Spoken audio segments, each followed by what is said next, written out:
Excellent. Excellent. So the numbers will pop up here. We had a lot of people register for this, as you know, close to 1,000. So I bet we get 300 or 400, maybe even more.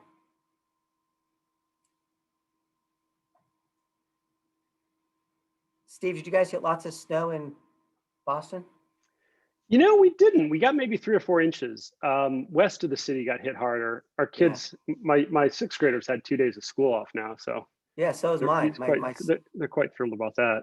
Yep. Yeah, my son's actually skiing right now at Greek Peak, and Nice. we were there last night. I've been skiing 3 days in a row, and I would have gone today except for this. Oh, well. Yeah.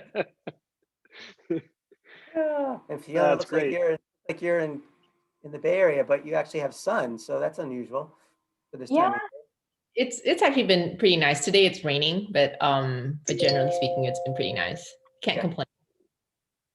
Excellent. So we're up to almost 300 people. So we're going to give it another minute or two. Kind of move my chat box to the side so I can see it. I'm actually in the office today. I don't come to campus like almost never. I only come for our webinars when we have another big event, and I don't want to risk my at-home internet. Should never be good. Yeah, so that's funny. It's generally been pretty good. Verizon had a bit of an outage here a week ago, and I've gotten so spoiled to having it just be solid all the time that, you know, I was like, what the heck? Yeah. I'm going to give it another minute. So for those folks online, we're going to just wait one more minute. We had over 1,000 people, I think, register. So I just want to make sure we have enough time for people to jump in. I'll start at 12:03, at least by my watch. I'm looking up. I see people from Budapest. What's that? Who's there? All right. Oh, Zoltan. I know Zoltan. Zoltan, thanks for joining us.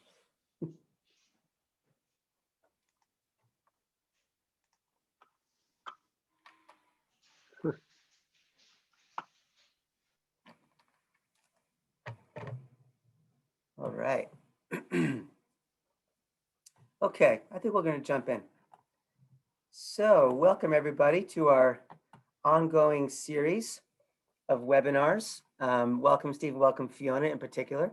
I'm Zach Schulman, class of 87, law school 1990, as a lot of you know, and I currently direct the entrepreneurship program for Cornell, which is called Entrepreneurship at Cornell.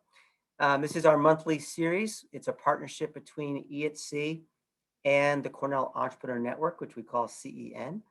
You can learn more about both of these programs on links that we'll be putting in the chat now. Both are wonderful programs and very, very active, particularly in the time of COVID. So the goal of this ongoing series is to bring Cornell alumni, parents, and friends who are entrenched in entrepreneurship straight into your device, whether that be your phone or your computer, so you can hear stories, get some good knowledge, and ask questions. In today's broadcast, we're really excited to talk with our alum, Steve Conine, class of 95. He was in Sperry, which was the same dorm I was in. I think it was Sperry. Is that right, Steve? Were you in Sperry? Yeah, that's right. Yeah, that's right. I was in Sperry also back in from 83 to 87. Along with, he was in Sperry along with his fellow Cornell alum, Neeraj Shah, who together they founded Wayfair. So today we have a really unusual event with Steve is going to be moderating a chat with one of his senior executives, Fiona Tan. And Fiona is the head of Wayfair's global head of customer and supplier technology. And this should really be a fun conversation. So before we get started, just a couple of housekeeping items as usual. It'll be straight Q&A. Steve will be asking questions of Fiona. They'll be going back and forth. A lot of you submitted questions in advance, which I've already gone through. And we'll also be taking additional questions via chat. I'm going to ask that you do use the chat box for your Q&A. And when you do so, please select all panels and attendees so that everybody can see the questions. Obviously, with this many people on a webinar, we'll be getting to relatively few of the questions. Please don't feel slighted, but we only have about an hour. Today's session is being recorded, so you can watch it again later or share it with your friends. It'll take us a couple days to get it posted up to our various sites. It's primarily on the CEN site and also the E@C YouTube channel. So with that said, let's get started and welcome both Steve and Fiona. I'm going to switch back to my camera so I can see. Excellent. So Steve, I'm going to let you jump right in. I'm going to go off screen just for a bit. Fiona, better turn your microphone on so he can hear you. And I'll jump back in with a question or two based on how you guys are doing. All right. Thanks, Steve. Thanks, Zach. It's good to know you have my back. And I'm very excited about this. I don't often get to interview people. And I'm very excited to be interviewing Fiona today. So I guess let's just jump right into it. So Fiona, I guess maybe we can start by having you introduce yourself. You've been leading tech teams at very well-known companies for 25 years or more now. And prior to Wayfair, you were leading tech and engineering teams at Walmart. So I guess give us an introduction and maybe love to get into a little bit about why you pursued a career in tech. Yeah, sure. So hi everyone, Fiona Tan. I'm from Malaysia, Penang. If for those of you who know, it's a small island. I lived in Singapore for a long time, and I came to the U.S. to go to college. And for me, growing up, where I grew up, math and science was sort of fairly well encouraged, and I was probably one of those kids that would probably do a couple hundred math problems rather than write an English paper. So that was an area that I was always very enamored of. And when I came to the US to go to college, I hadn't really thought about computer science specifically. I figured I wanted to do something in science and tech of some sort, but kind of fell into it and really loved like the puzzle solving optimization aspects of computer science. And I'm really grateful. My whole career has been, you could also say, fairly one-track minded. The whole career of mine has been in technology. I've been in different companies, but I've just really grateful I found a field that I love, right? And I think Steve, you and I were chatting a little bit with tech and with CS in particular. I mean, you can apply it to so many different fields, right? So starting off, I worked at Oracle and a company called TIPCO building, enterprise software, right? So it's mission critical applications, trying to help all these disparate applications and technologies integrate and talk to each other. And it made CIOs very happy, but not so much great dinner conversation type topics, right? Then I think as I pivoted to kind of big shift, right? Going to retail and e-commerce and more consumer tech. And then it became much more dinner conversation worthy. And we were just chatting about like my family gives me probably the most feedback, my mom and my daughter particularly, because they're always shopping and they've always found something that, can be improved on, right? So that's the interesting part about kind of the shift to retail and commerce and online, right? So I think that's been a fun switch for me. Yeah, retail as well. I've often, I think, remarked to people joining our team that it's a fun category. This is maybe a fun way to put it, but death is rarely on the line, and so we can move quicker, and we can try things and experiment, innovate quickly. Which it sounds whatever. You've obviously seen some of the other areas of different categories. It's funny you mentioned that. I mean, I remember being on the phone with the CIO at McKesson, and we had an issue, and she was telling me, there are cancer drugs that we are trying to move, and and I was like, oh my goodness, this is your I mean, that it was, yeah, there are just different challenges, right? But Sure. But then too, there are differences. You have much longer release cycles. Quality control and all that is very different. And in retail, it's very agile. But and also consumers can be very fickle, right? So Right. You do something, and then you're going to have to pivot and be ready for ideas, a lot of which are not going to necessarily stick. And you kind of have to have a bit of a thick skin and go, okay, well that didn't work. Let's try something else, right? Yep. Well, and so you sort of illustrated that early in your career, you knew you had an interest in math and science, and I think like a lot of people in engineering and entrepreneurs who are going into engineering, we start knowing how to do the craft, and then over time evolve into leadership and take on more responsibility. Were there pivotal points in your career where you had a mentor or someone invested in you, or you realized that leadership was really a path you wanted to head down? Yeah, I think the initial step into leadership was wasn't something I necessarily planned. It was more around my leader, who to this day is a mentor and a wonderful friend. But he kind of pushed me into it, kind of like, I think you're ready to lead a team. And in fact, you know, here's a team, right? And to some degree, you do learn as you grow into it, in terms of leadership, and a lot of it is stuff we always talk about, right? Stuff you learn in kindergarten, right? How do you share and how do you collaborate and be nice and treat people the way you want them to treat you. A lot of that very basic things. But then also, I think as you go into leadership too, I think for me and some of this, maybe I'm curious to hear your thoughts too, right? But it's just beyond your craft, right? It's just beyond just coding and technology. It's how do you lead and develop, but then it's also having an interest in sort of outside of your swim lane, right? So the business, the strategy, and that really helps you, I think, be a better technologist, a better leader of technologists, and then hopefully your views will help also sort of the business and the vision. And Steve, someone like you who's been obviously very entrepreneurial, right? And so you've obviously had to be outside of your swim lane. And I'm curious to hear kind of a little bit about that from your perspective too. Yeah, no, I think you hit it. I mean, as an entrepreneur, you're a bit of a jack of all trades. It is interesting, and as I think we've evolved an engineering organization over the years, and I've seen it grow and go through different cycles of time, there are definitely people who are more wired to get energy out of managing, and there are people who are more wired to get energy out of I think creation. And I think figuring out how you foster that in a team and how you identify that in people and those traits is important as you're cultivating a team. And you're figuring out how to take full advantage of everyone's skills and interests. And I've seen that with my own self. There's times in my career where I get very energized by management. There's times where I get very energized by the act of creation. And I think balancing that and figuring out that as you go through life is kind of an important part of the journey. And it's certainly been an important part of my development as a leader. I see Zach pop back up. Yeah, I have this question that keeps coming up, and it was submitted before also. So you're talking about cultural and leadership and things. How did Steve and Neeraj convince you to leave where you were to come to them?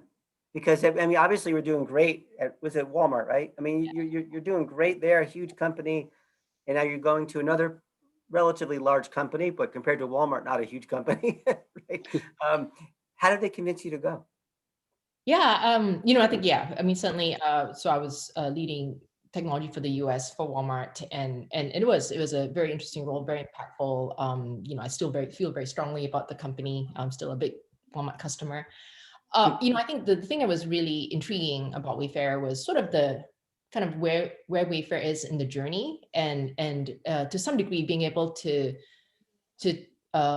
focus on a particular category and really being a leader in that one area, right? I think the thing about Walmart, which was very interesting in its own way, was like we sold everything to everybody, right? So that's a different set of challenges. You couldn't really say sell one thing really, really well. You had to sell because you had to sell everything, right? So there were certainly aspects of that, and also it was a large company, and there is some amount of just being the large ship turning. It was a little bit slower, I would say, and so I was interested in being sort of the journey, kind of where the point was in journey with Wayfair, and being able to accelerate and hopefully help the company sort of grow up, was something I thought would be really interesting and fun to do. And I was a huge Wayfair customer. Part of it was I joke with Neeraj, like, if you give me a discount on my purchases, that would probably go a long way.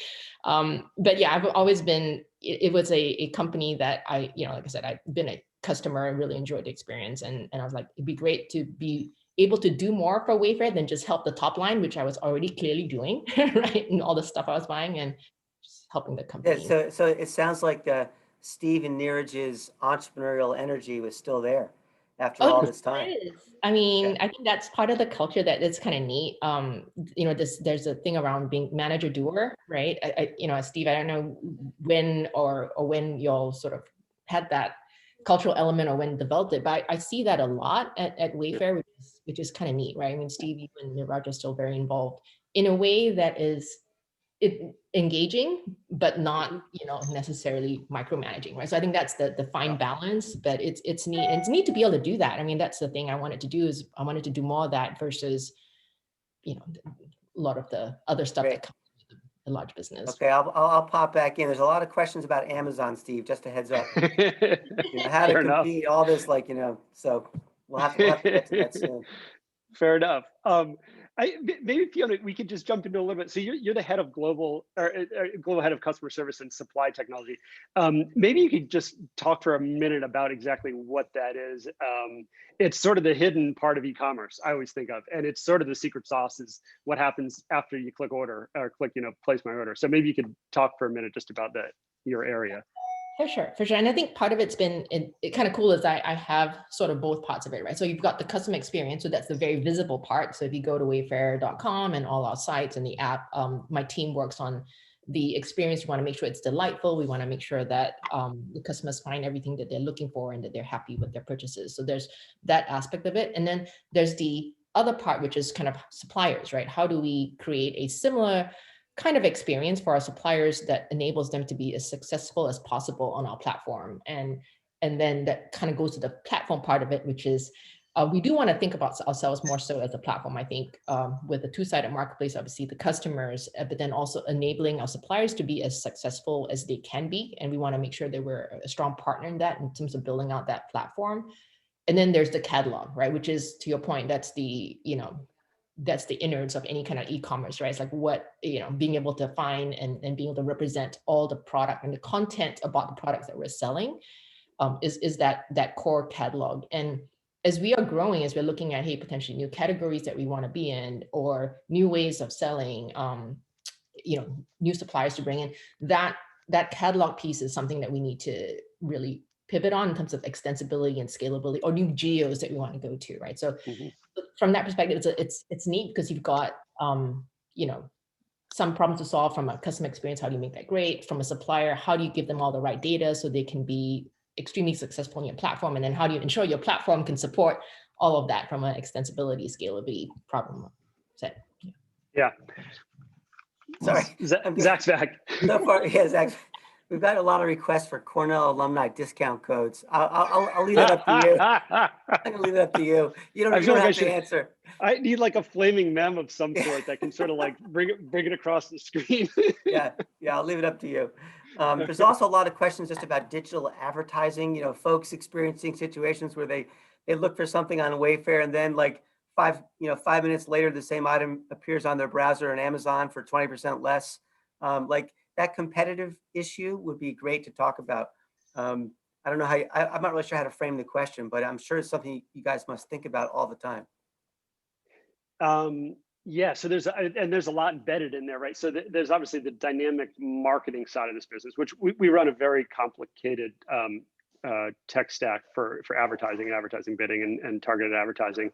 And then there's the competitive dynamic of how we think about where we sit in the ecosystem, and why consumers pick us over different competitors.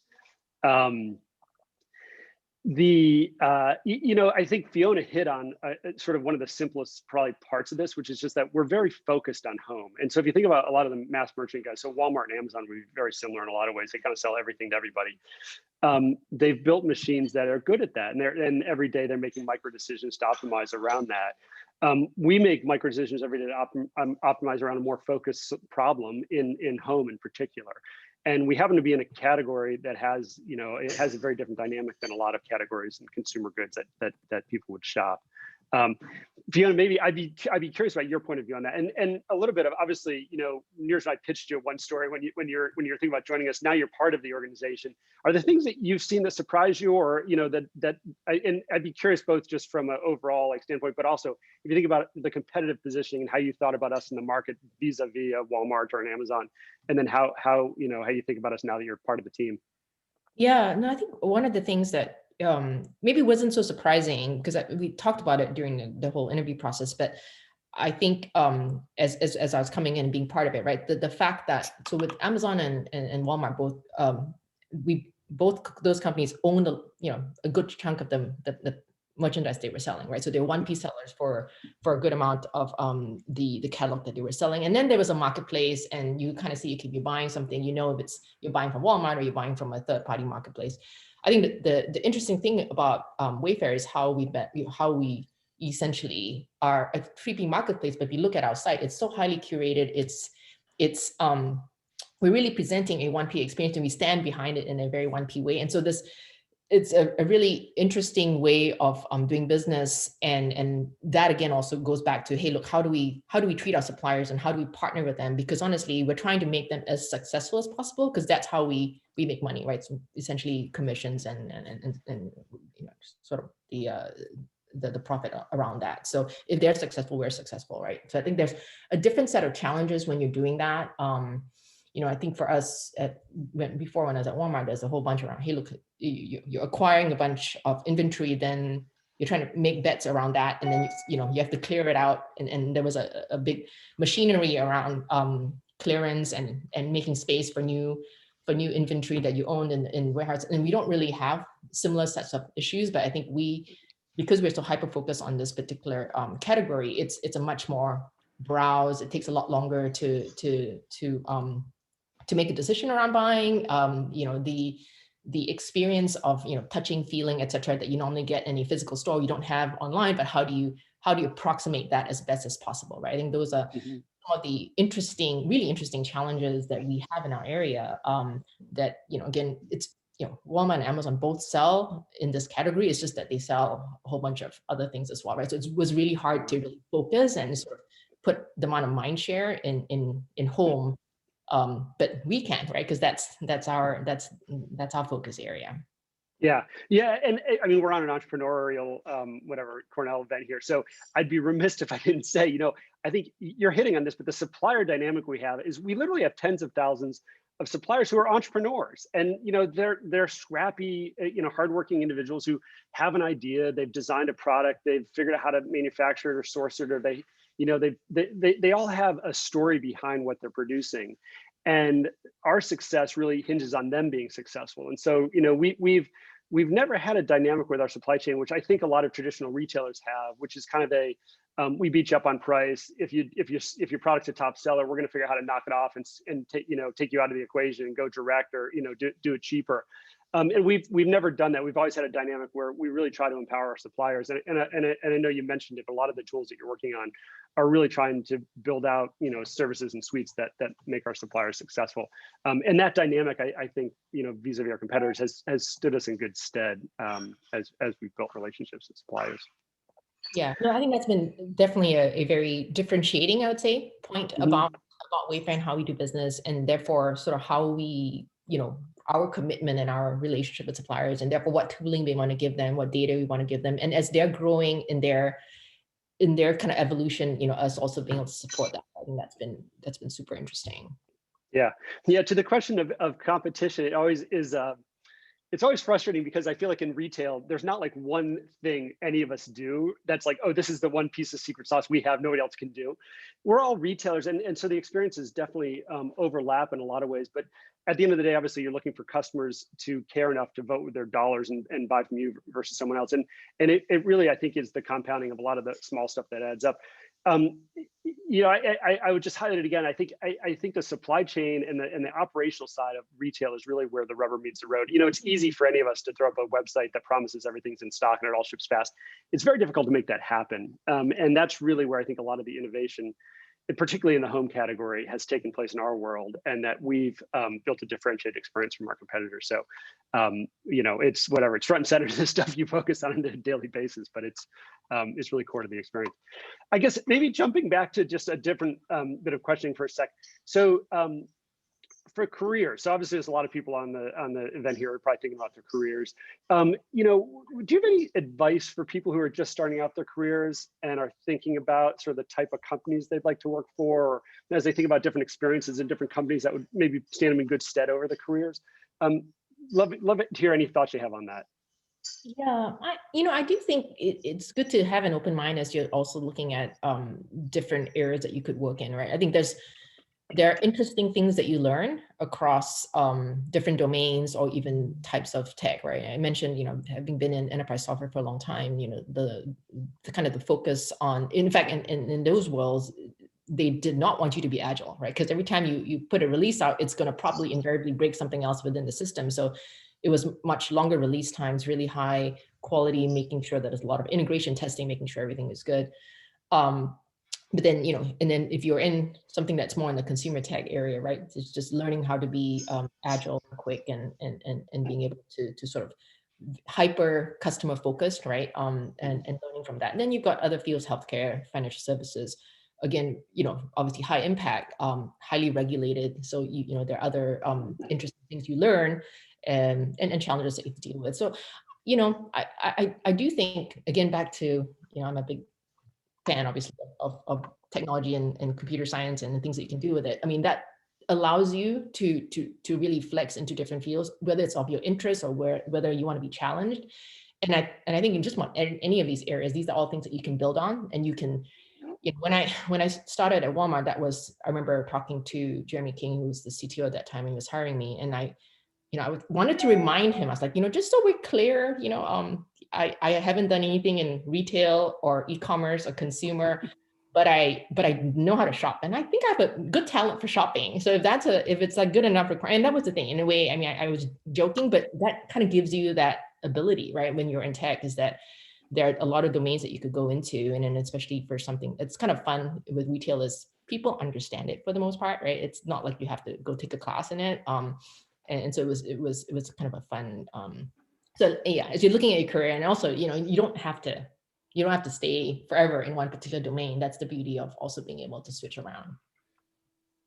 Okay, Steve, let me jump in with a couple of questions that seem to be pretty prevalent. So I might get some of this wrong, so just bear with me. But is it easy for you to define what % of your top line revenue ships directly from one of your suppliers to the customer as compared to from one of your warehouses to a customer? It is easy to define. I don't know how much we release publicly. Okay. And I forget what we've said, but at this point, the majority ships direct from our supply chain. Less than 50% ships from our warehouses, and I don't know how much we've released publicly in terms of what that split is, but we obviously know it intimately internally. Yeah. And I'm guessing that there's a goal toward more supplier direct shipping. Yeah, I would say there's a goal toward a blend. We run a fairly significant logistics operation, I should say a warehousing operation. So our suppliers, we really see them as being great at product design, QA, QC, manufacturing.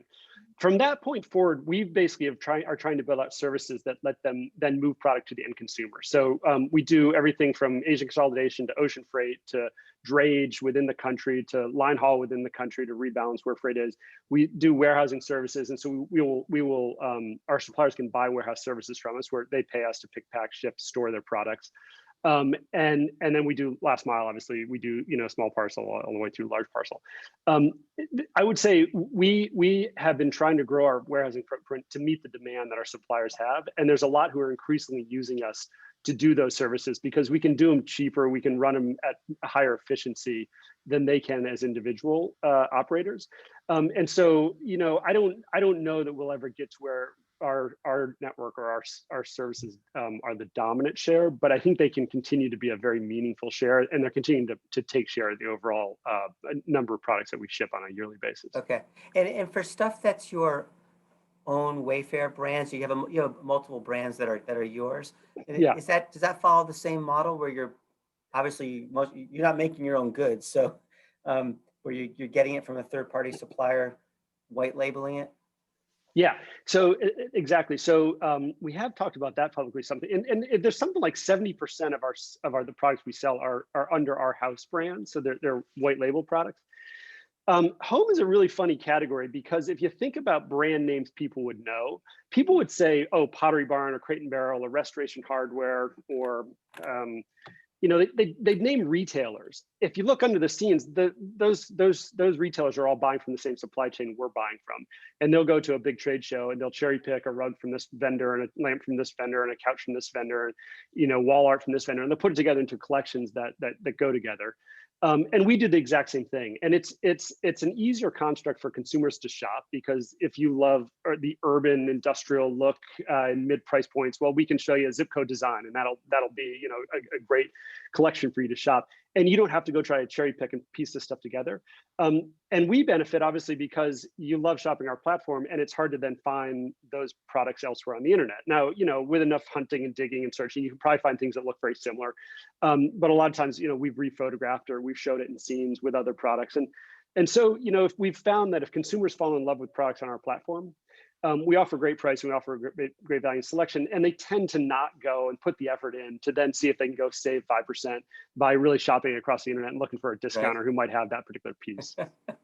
And Fiona, what do you think about the idea, and maybe you've already experimented with this, so excuse me if you have, but with like really defined targeted marketing segments, for example, you know, dorm room package, or man cave package, or woman cave package, or I don't know, young professional new apartment package. Like, have you guys kind of targeted marketing in that way? Yeah, I think we've done some of that. I think it's always, you know, we're always trying to experiment. And the nice thing is, you know, these are bundles that are sort of virtual, right? You can put them together and put it out there, and it's fairly well personalized. So hopefully we can figure out who to show sort of the dorm room package to, and Mhm. to, right? That's all part of trying to understand the customer, what they're shopping for, what they're interested in. And there's a lot of, you know, I think those of you out there that are really interested in sort of the science and machine learning, there's a lot of really interesting aspects around trying to figure out if, you know, what style is this particular thing in, and it's usually not even like completely like he hits 100% whatever, right? It's like it's a 70% this, 30% that, and it's a lot of the modeling. How do you get that right so that you can kind of pattern match when somebody comes in and you know that, hey, they generally like to shop a certain way with say modern or Scandinavian or whatever, that you can actually show them the right things. So there's a good amount of science in all of that, right? That's kind of the interesting parts of it. Well, it's interesting. A lot of the questions, and by the way, there's so many questions I can't even keep up. But you know, in terms of staying ahead of Amazon, I mean, like offering these targeted segments could be a way some people think about. You know, well, I want to buy a new room for my son or daughter who's going to Cornell. Here's how I do it. I just go to Wayfair and pop in where I am, and then and they'll know I don't need an air conditioner, for example. You know, so it'll just be like dorm room setup. So. Yeah, no, I mean, I think we like to think about, you know, there's a future world where every address in the country will have a 3D model tied to it. And so, you know, what does that give us the ability to do? Well, like, you know, a crazy sort of vision of that would be like, you can come on to Wayfair, we could show you every product on the site in an image in your space, because you could render these things dynamically on the fly. And obviously real-time rendering is catching up to, you know, static rendering. But there's some really interesting things that, again, this is like, we are maniacally just focused on this category. So, you know, we're really thinking about and working on future solutions, you know, of that kind of thing. And I should say, a lot of folks, by the way, are just saying how much they love Wayfair. So those aren't questions. Oh, that's great. I'm just offering some commentary. I think they're really just pushing for that alumni discount code, to tell you the truth, without saying it. Okay, keep going. I'm gonna stay on screen, but I'm gonna search for another question. All right, maybe we could jump over to a whatever. This is a little more timely, but Fiona, I'd love your thoughts. And we obviously talk about this a lot as a team, but like long-term effects on the dynamic the pandemic has caused, you know, all the virtual working from home and just, you know, the company culture. Do you have any? I'd be curious what your thoughts are on the dynamic and what you think will change. Yeah, no, for sure. I think certainly, you know, this is something that we all kind of went into without, you know, a lot of prep, right? So thinking about, you know, how would the work culture change, and does remote work, does it work, right? And being able to still have the capabilities of teaming and building and whiteboarding. Whiteboarding is actually the thing that probably we still miss the most. There's a bunch of whiteboarding tools out there, but it's not quite the same. So I think it's the evolution of how we work, right? And I think we've been all probably pleasantly surprised at how much from a capacity and output perspective that we've been able to still keep up, if not in some ways be more efficient, just from the not having to commute and all that nice stuff, right? So I think really it's going to be, how do you find that right balance? Because I doubt that we'll go all the way back to to say how things were, right? In say December of, you know, whatever 20. 2020 was it? Was it 19? All I happened. think it was 2020. Yeah.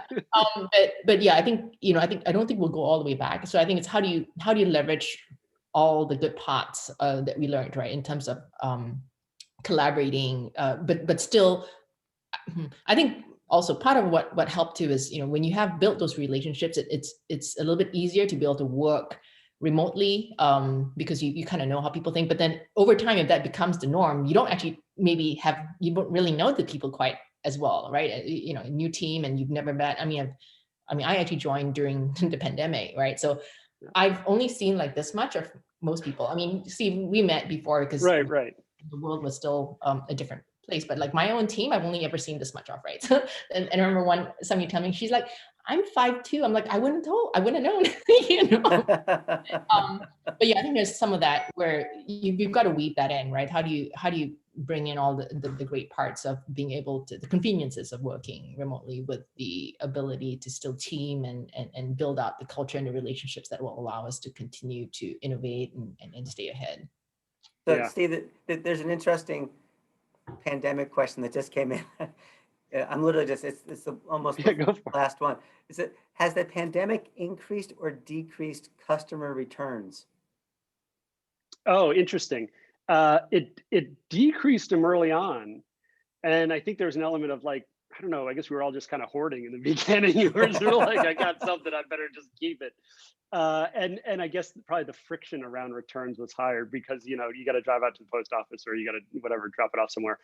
I think that's moderated at this point. I haven't really kept a close eye on it. But I haven't seen it really increase. If anything, it definitely went down early on, and then I think it's kind of moderated. Yeah. I was just curious. And how about this one? It says I'm just going to read it. It's just easier. So when you see me looking off, I'm looking at my other screen.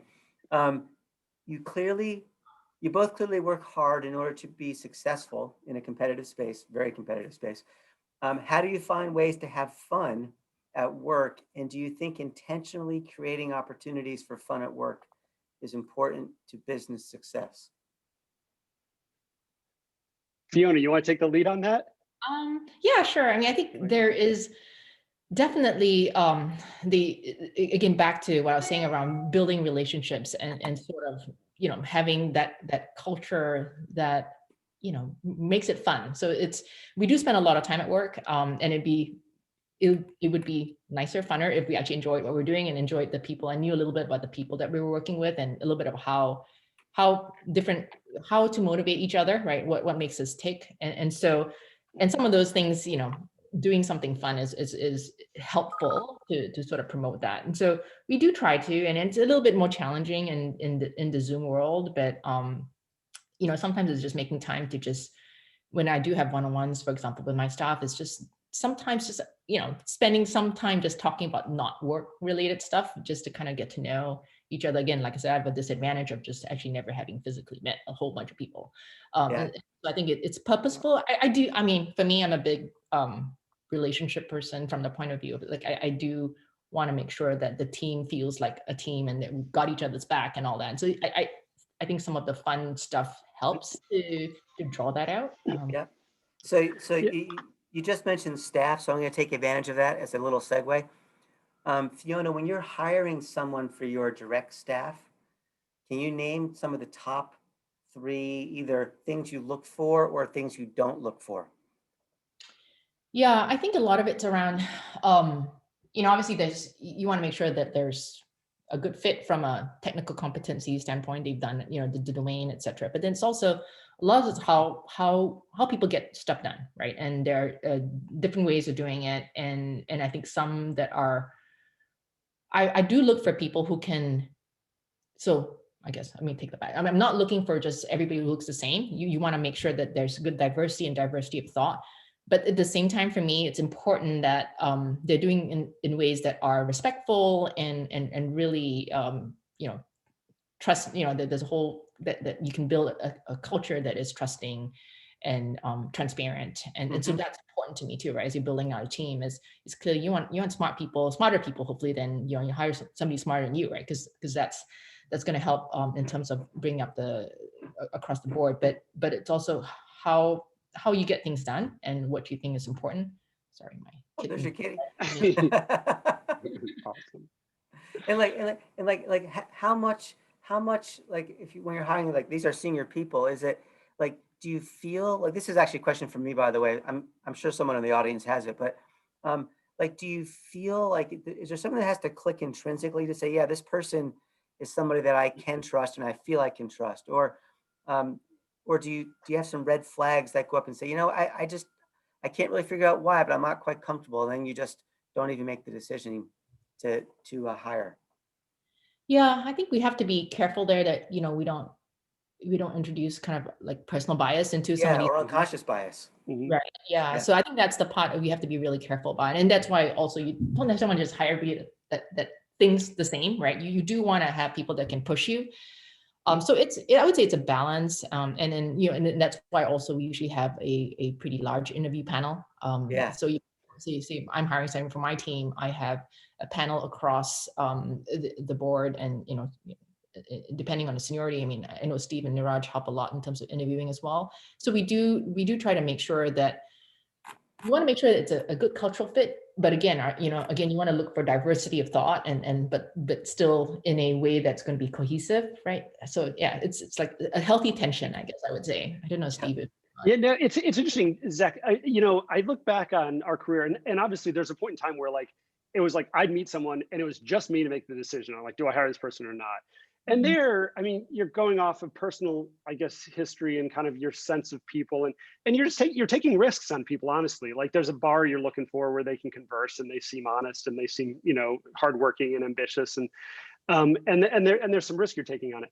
I think the trick with hiring is trying to figure out where do you have the right balance of that risk. And Fiona mentioned, but I think as we've gotten larger, having a diverse panel of people meeting every candidate has been probably the most powerful thing we've done that actually has both improved it's improved the risk profile of how we hire, and it's let us basically have a higher certainty of the people we hire being people who will be successful in our organization. And we look at people across a whole bunch of different axes, and Neeraj and I are doing probably the sort of culture fit sell sort of side of the interview panel a lot. But I always love hearing, oh, how did they tech out, or how did they do with the case, or how did they doing these different scenarios that we put interview candidates through. And it's that picture that really gives you a much more, I think, accurate sense of, okay, will this person be a strong candidate in our environment? Will they succeed in it? Because you're really looking for that crossover, right, where they're going to be successful and do well in the organization. Yeah, that's great. That's great. I know this was one of the questions, Steve, that you actually were going to ask, but someone else asked it also. So I'll just jump in if that's okay again. And this can go for both. This question is for both of you, because I want to make it very, very clear. This is not a gender-based question whatsoever. I'm going to state that right up front. So how do you balance work with family commitments, especially given work from home during the pandemic, and also your career up to this point? And I can tell you, I mean, I'm working from home the whole time, and my 15-year-old is there, and I'm dealing with him all the time. But it's a great question for particularly very senior people like both of you. Fiona, do you want to go first? You want me to go and you could think about it for a second? Go ahead. I guess part of me as an entrepreneur, I would say when we started Wayfair, I had pretty good clarity of how I wanted to sculpt my life over the next, say, 20 years. And I knew family was an important part of that. And I was on a point in my life where I was getting old enough. I'd gotten married. I was, I wanted to have a family. And I guess from everything I've read and role models I've had in my own parents, I've sort of felt like it's, prioritizing family is going to be important for me. So I would say over the period of running Wayfair, we've always been very respectful and thoughtful of that. And sort of when people have family events, they trump pretty much everything else that the business might be throwing at them, right? The pandemic has actually been, on the one side, it's been a blessing because the amount of time I've spent with my family over the last year has just been something like I never thought I would have had the opportunity to have. And so I've spent more time with my teenage kids, building and doing and interacting and having dinners and lunches than I ever thought I would, which has been super special. on the flip side, we're just staring at a screen. So like, they're the only people I interact with. And so there's the other side of like, all right, well, how healthy is that going to be? But I think if nothing else, I think the pandemic has reinforced in our culture that the blend of family and work is very important, and that like you can see Fiona's cat jumps up. Well, like we're all in our environments. I don't know if you guys can hear my kids talking in the background earlier, but it's sort of it reinforces that like no, responsible employees know how to balance that, and they can find the right balance, and they'll figure out what works for them in their environment. And we need to be respectful of that as their colleagues and as their partners going through the journey here of working together. Those would be my 2 cents on it. Yeah. What? Yeah. Yeah, no, I think a lot of that really resonates. I would also say, I think from a point of view of balance, right? And I've been asked this question around, work-life balance, et cetera. And I think sometimes it's not always in balance, work-life at different stages. I think in different stages in your life, work might have you can pivot a little more towards work, and in some other stages in your life, you might pivot more towards life, right? And family, more from an outsized proportion. And I think if I look back at my career, when my kids were little, so I worked throughout. I took a couple of months off when I had the kids, but I chose to come back to work and had nannies but I didn't, for example, so I chose a position where I could still be productive, but I didn't have to travel, as an example, right? But then as they got older, I had more of the freedom and ability to take on positions that required me, let's just say, to do a lot more traveling, right? And so I think sometimes you make those, as you're looking at your career, I think, you make those. And so sometimes people kind of go, it's not on every day that you have to balance it every day. I think it's just over time, you have to find that balance. And yeah, I think that with the pandemic, it's a little bit harder sometimes to kind of, when does it bleed over, because it's the same space that you're sitting in. Right now I'm in the dining room, right? So it's like it sort of bleeds over where you work and where you don't work, and you do other stuff. And sometimes I think you have to be a little more cognizant about not letting work sort of permeate all throughout. But having the kids around in a way, it kind of helps. Also, on the other side, make sure you realize, because they're kind of in your face a lot more, right? It's funny. I was supposed to have an empty nest. My daughter had graduated from college, and she was supposed to be working, but now she's staying at home because she's remote. And then my freshman in college was supposed to be in college, but he's also home. It's been an interesting turn of events, but it's also been good, because you do see some of it's also it's. I think, again, for us who are parents, right, it's like your kids get to see you a little bit in a different way, right? Around, hey, look, you actually, they never really saw you at work, and now they actually see you at work and in action. And mine are older, so we can actually have some conversations around, hey, look, this is kind of how I work. And my daughter, like, she's just started her first job, so there's some interesting conversations we can have, and because we're sort of in the same space, right? You can kind of have some interesting so good learning for children kind of thing, right? Just take advantage of everything it's going to throw at you. Yeah, I actually think that's a really good point. Not to make this personal, but the fact that our kids, particularly our older ones that are like, my daughter's at McGill. I mean, she's in Canada. She can't get back. She's had COVID. She can't get back. I mean, it's like, she's fine, by the way. But it's like I said to her the other day, like, you've really been growing up a lot lately, because she's renting Airbnbs. She's dealing with medicine. She's dealing with, university politics, or not politics, university administration, all on her own, because I can't do anything there. So I think it's really accelerated the rate at which older teenagers have had to grow up, which is probably has some advantages, actually, even though obviously no one wants a pandemic ever. Yeah, for sure. Okay, I'm gonna switch gears for a second, if that's okay. So yeah, couple comments have commented on the incredible speed. This is probably more toward Fiona, of your customer response. So people say, yeah, I need to return an item. I guess mostly you guys have a don't return policy for the most part, which I love. I think people want to hear about that. Give to charity. But how is the customer service so freaking fast? Like, and I've experienced that myself. Like, literally, it takes only like one push to get a real person. So, and they happen to be a Wayfair employee, like, which is great. Anyway, Yeah, I think that's another one of those differentiating factors. I think that is very different. Wayfair versus the Walmarts, Amazons, and other retailers. That really stood out, and maybe Steve can talk a little bit about sort of why that was. I think it was it the Q for all hands or whatever, where you and Niraj were working the customer service line. So Yeah. it's definitely such an intrinsic part of company culture, which is this thing around service to the customer, right? And even if they are calling to make a return, right, that you pick up the phone and you have, whether we're also looking at other avenues around chat, because not everybody likes to pick up the phone. I personally don't like to call anybody, so also using tech to help with different avenues in which we can provide service to the customer.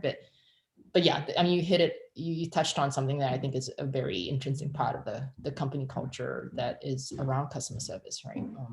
I know, Steve, Yeah. when did you all Yeah. this?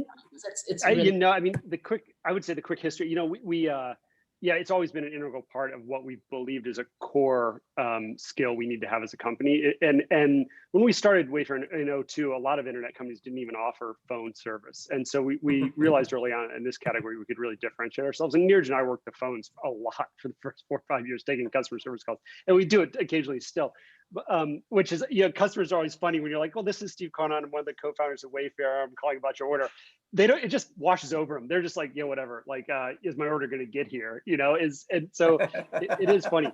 On the return front, we don't discourage returns. We've invested a lot to make returns as frictionless as we can, because it's a part of the shopping experience people don't love, and obviously we try to make it easy. You sort of referenced it, but yeah, occasionally we will do just a donate locally, because it's the nature of different products, the return shipping and all this is sometimes that's kind of the warranted outcome. But yeah, we prefer people don't return stuff. We'd like them to be happy with their original purchase, but we try to make it easy across the same thing. And I think customer service is interesting in that regard, because as Fiona referenced, like a lot of times automated self-service can be preferable self-service. And then, but if you need to get someone on the phone, we want to make sure that's quick and easy too, so that, any lane you pick, you feel like you're serviced well. Great. Yeah. Okay, Steve, do you have another question there? I can search for some more too. I mean, literally, there must be like 80 questions, so I'm like scrolling through. Yeah, if you have something that you're seeing pop up a lot, Okay. feel free to throw it out. I guess. Well, I can tell you one that keeps popping up is like, what's Yeah. your biggest competitive threat? And I know that because you're a public company, you might be constrained in some of these answers, but people really want to know how you see the competition. Like, what are you doing about it? Yeah, retail is funny again, because look at the retail brands that you're like, why does that still exist? And they're just insanely durable, even when they are like mismanaged and not focused and not executing well. And we're focused and long-term oriented and executing well. And so if you look at how fast we're growing, the market share we're taking, we're a big share taker. So I guess the question would be, do you think you can, someone's going to come along and you're going to be able to not take share as quickly as you are? We've got a lead at this point in a category that has never had anyone really consolidated the way we are. And we're like, we think it's like a $800 billion category between the US and Europe. We're like, 2% of that or less. And so it's like, we have just a tiny fraction of what the market opportunity is. And so I guess, our biggest threat is our own ability to execute and our ability to continue to have a tight operation and have, a tight culture inside the company. I certainly there will be competitors, and we won't be 100% of the market, and there will be lots of options for where people can shop in the world. But I do think that that we've Amazon and Walmart have been big competitors of us early on. I mean, back in 02 when we started this, I remember worrying about them, and it's sort of like every year you become more and more of a legitimate threat to them. And we're all obviously watching each other, but I think if we continue to have a strong team and have a long-term focus, that we'll continue to have a huge opportunity ahead of us here. Yeah, I mean, Fiona, what's your view on your international expansion? Yeah, I mean, I think right now we are in a few countries we obviously in Canada, and then in Europe. And so we're looking at, and Steve can also talk through this more, but just looking at how do we, continue to expand from a geo perspective, right? Which countries do we go to next? And making sure, again, we have from a supply chain perspective, how does that look? From a experience perspective, how do we do this in a scalable, extensible way? But yeah, that is certainly on the cards for us in terms of geographic expansion of our business. Yeah, I mean, and I got to ask this other question because it relates to what you were just talking about. I mean, would you ever encourage somebody today to start a company like Wayfair, given all the crazy competition? I mean, So this, oddly enough, look, retail is a vast market. It's 2/3 of GDP is consumer spending, right? So I can guarantee if you're an entrepreneur, you can go into retail and you can carve out a niche for yourself and you can create a business that's meaningfully sized. Whether you want to go head to head against Wayfair day one, you'd be crazy to do that, right? But like you got to start small and chip away. And 20 years from now, we might look around and be like, oh, I should have saw that. But I think for sure there's opportunity for entrepreneurs in retail, and there forever will be. I mean, it's such a vast market. Yeah. yeah. So Fiona, you've only been at Wayfair what now for 6 months, or not even? Not quite. Not quite. Getting So close. this question might be difficult to answer because you don't have a lot of history there to go by. But what is your biggest challenge been? And try to keep it. I mean, obviously the pandemic's a challenge, but like besides the pandemic, what has your biggest challenge been?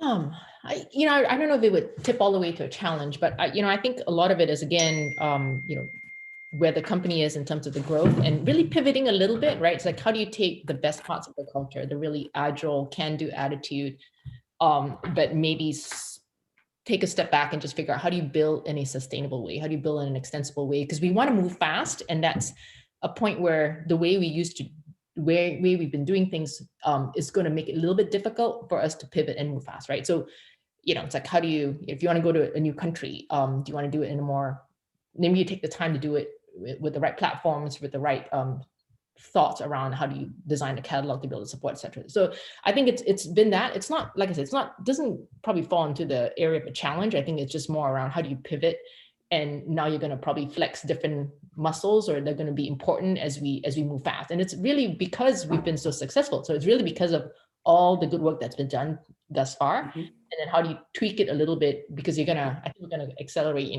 up and to the right. It's like keeping a hold of the freight train. Like hold on. Yeah. We only have a few minutes left, but another topic that's really been quite popular in the chat box is sustainability, environmental issues. I got the other day I got a package, not from Wayfair, but someone sent me a single bottle of wine, and I swear to God the box was this big, and it had 3 different cardboard things in there to keep things from getting broken.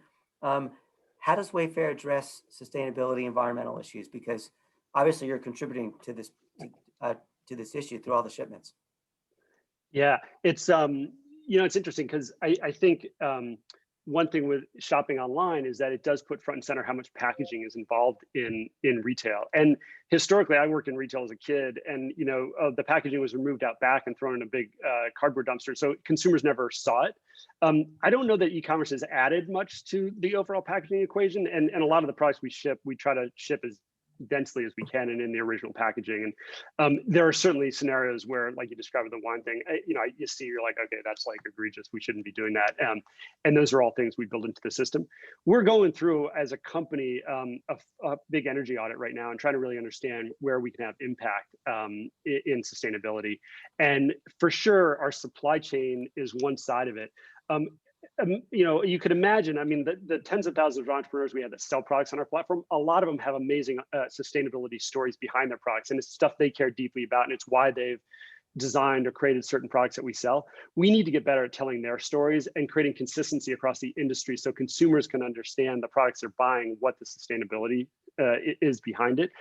We are in the early, I guess, innings of creating that vocabulary and creating the systems to do that. But we have a team that's focused on it, and we're really excited about the impact we can have across the industry, because we think by shining a light on it, it will help consumers make better decisions, and it'll help create better outcomes in sustainability in the industry. Right. Yeah. Do you want to add to that? I mean, when you're dealing with the whole supply chain, is it an issue that you can mandate from suppliers?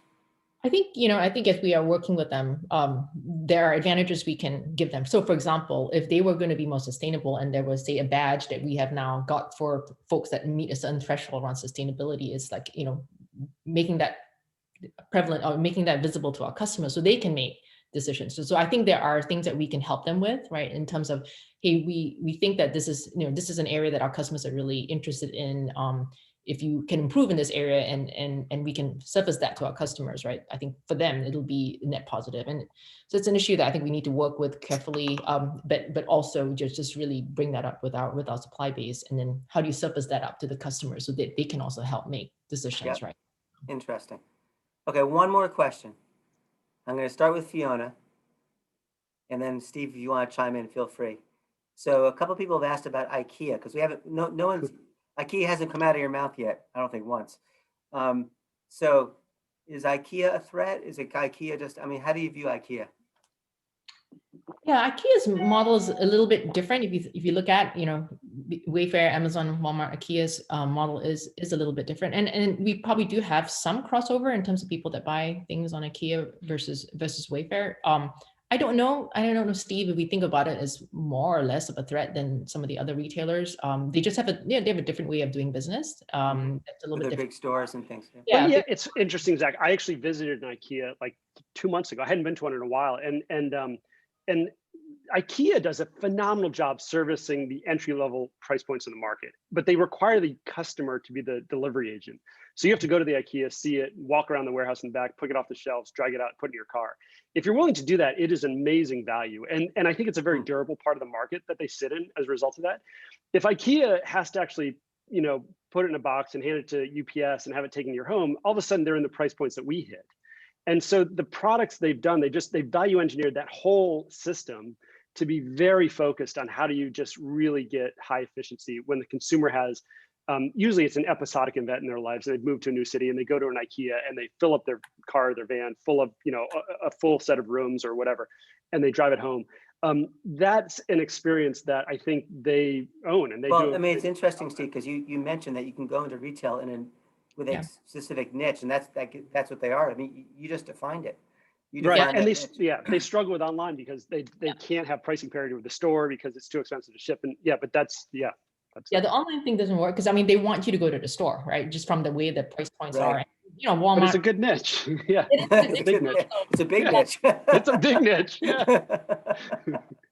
Okay, great. Well, listen, it's 1 o'clock, so we're gonna have to shut things off. But just a couple quick closing remarks, and then we will part our ways, unfortunately. And by the way, when the webinar ends, it just ends all of a sudden because once the Zoom link gets shut off, it gets shut off for everybody. So we like to give notice of that abrupt ending. So again, today the event was recorded. It will be available on the CEN live stream and also on the EHC YouTube channel. Those links will show up in the chat in just a second. We'll be announcing our next webinar soon. Hopefully it will be in March. We have a couple of potential speakers for that one already. And a quick public service announcement, because there's a lot of alumni on the phone. It is time to make your voice heard by voting in the Cornell Alumni Trustee election. Cornell is one of the few major universities that offer its alumni an opportunity to vote for an alumni board member, actually 2 of them. And by voting, you obviously are helping select members of the Cornell University Board of Trustees who guide literally the future of our alma mater. The link is in the chat to meet the candidates and to vote as soon as you can, hopefully today. Okay, so Fiona and Steve, thank you so much. This has been absolutely wonderful. I always enjoy conversations like this, and I really, really appreciate you taking the time. And for the folks on the webinar, keep dreaming big, make things happen. Enjoy this snow. I could show you a picture of Ithaca today. We got a lot last night.